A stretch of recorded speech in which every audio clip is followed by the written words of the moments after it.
Disclaimer. The conviction in the Bible's authority, and the key tenets of Christianity, serve as the foundation for these views, opinions, and material, which are expressed from a globally recognized and accepted core Christian perspective. Any allusions to other faiths, spiritual traditions, or belief systems, are meant to politely address and, when required, correct viewpoints or teachings that are thought to be in conflict with, and incorrect with biblical truth, rather than to insult or disparage. The goal is to defend the authentic gospel of Jesus Christ, the correct teaching of the Holy Bible, its proper interpretation and application, and to provide clarity to matters of faith, not to offend religion, people, beliefs, or cultures. All viewers are urged to approach this content with an open, impartial mind and way of thinking, with discernment and humility, and to seek the truth, while showing love and respect for others. It is highly recommended that everyone read their own Bible, study it, and search for the truth on their own,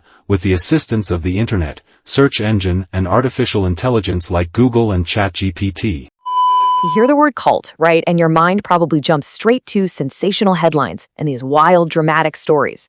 But what if the real definition, the most important one, isn't about weird behavior, but about what a group actually believes? That's what we're going to dig into today.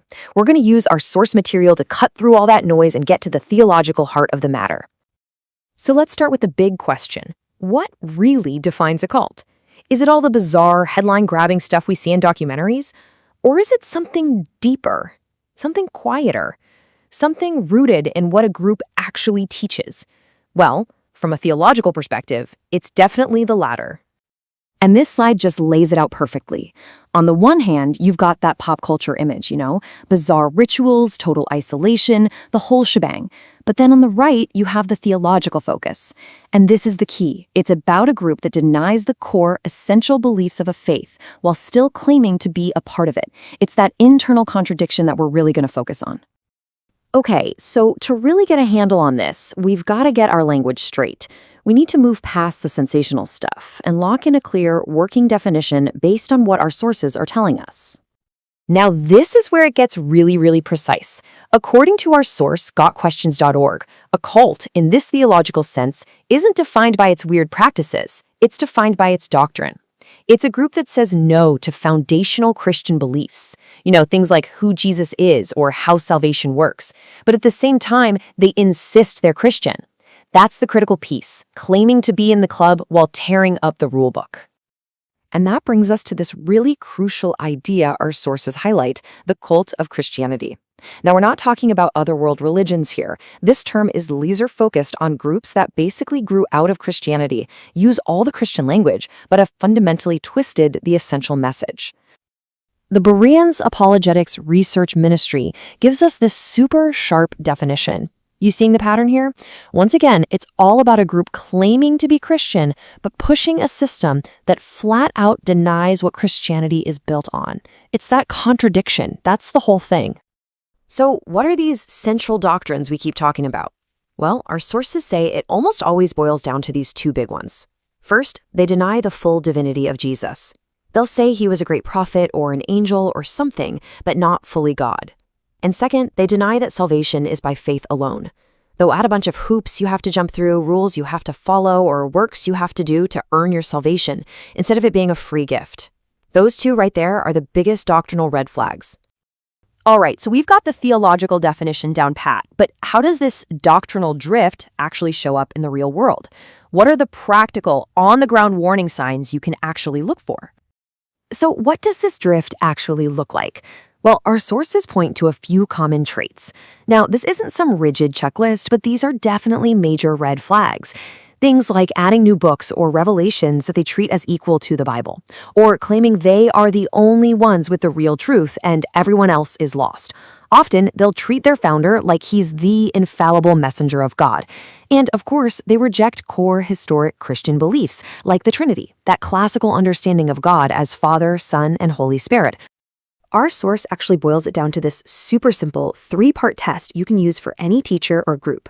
First off, what do they say about Jesus? Is he fully God or something less? Second, what's their gospel? Are they saying salvation is a free gift you receive through faith? Or are they adding a bunch of rules and works to the mix? And third, what's their character like? I mean, does their personal life, what the Bible calls their fruit, show things like humility and love, or is it more about pride and greed? But it's not just about the beliefs.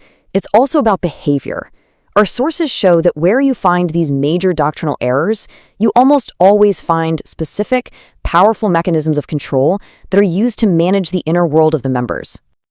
Man, this quote from gotquestions.org really gets to the heart of it, doesn't it? It paints this picture that's not just about believing the wrong thing, but about being trapped in a psychological environment where any kind of question or doubt is stamped out, where people are, as the source says, mentally enslaved by fear and social pressure. So how does that control actually work? The sources point to something called the BITE model, developed by Stephen Hassan. BITE is an acronym. It stands for behavior, information, thought, and emotional control. It's a framework that helps you see how a group can manipulate basically every part of a person's life, from who they're allowed to talk to the very words they use to think, to the guilt and fear they use to keep them in line. Okay, understanding all the definitions and the control tactics is one thing, but what if this hits close to home? What if you're really worried about a friend or a family member? Well, thankfully, our sources don't just define the problem. They actually offer a path to help. And here's the crucial thing. The advice isn't to go in guns blazing and start an argument. The guidance is to first pray, and then to focus everything on building and keeping a trusting relationship. Instead of attacking what they believe, you ask thoughtful, searching questions that maybe plant a little seed of doubt. And maybe most important of all, you make it crystal clear that you'll be there to offer unconditional support if they ever decide they want to leave. At the end of the day, this whole theological framework isn't just a tool for slapping labels on other people. It's really a mirror. It challenges every one of us to look a little closer at what we believe and why we believe it. It's a reminder that sometimes the most dangerous drifts aren't the loud, bizarre ones you see from a mile away, but the subtle ones that corrupt the very heart of a belief system, right from the inside. Thank you for watching today's eye-opening video. My friend, in a world filled with deception, confusion, and false doctrines, staying spiritually awake is not an option. It's a responsibility. Cults don't always appear dangerous at first. They often disguise themselves as truth, light, or salvation. But beneath the surface lies control, manipulation, and spiritual destruction. If this video helped open your eyes, don't just stop here. Arm yourself with truth. Continue learning, continue seeking, and continue guarding your heart and mind. Remember, your faith, your freedom, and your soul are too precious to hand over to anyone pretending to speak for God. So stay watchful, stay grounded, and above all, stay rooted in the truth that sets you free. If you found value in this message, hit that like button, share this video to help others, and click the subscribe button below so you won't miss more eye-opening teachings and biblical insights. And as always, stay safe, stay discerning, and stay strong in the truth. God bless you, and I'll see you in the next video. My children, hear the word of truth, for the kingdom of heaven is at hand. Open your hearts.